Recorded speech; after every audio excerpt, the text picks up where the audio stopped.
Hello class, this is Matt Guilfoyle with a breakdown of Meyer's 7-step process through the use of my own smart art depiction.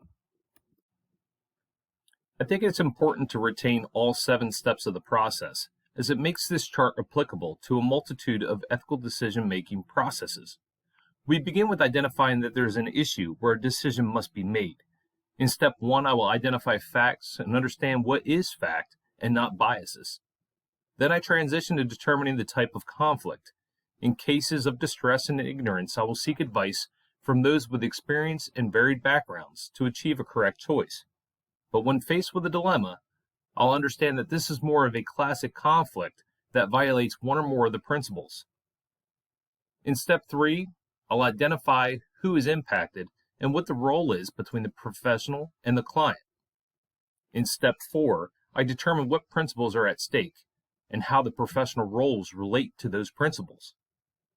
Step 5 will involve compiling all the data from step 1 through 4, and especially reflecting on the facts from step 1 and making an ethical decision.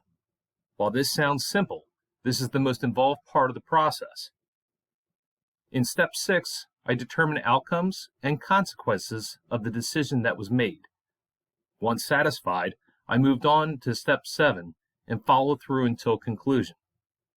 Again, I feel each step of the process is important as it acts as a checklist to guide you to making the most appropriate ethical decision. This decision will most likely resemble a right choice and not necessarily the correct choice.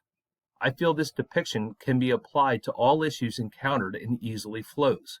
While there may be simpler flowcharts for this process, this version resonates with how I feel the process should flow. I intend to reflect upon this tool in the future when faced with ethical decisions. Remember to operate in the gray areas and try to see situations from all perspectives. Thank you.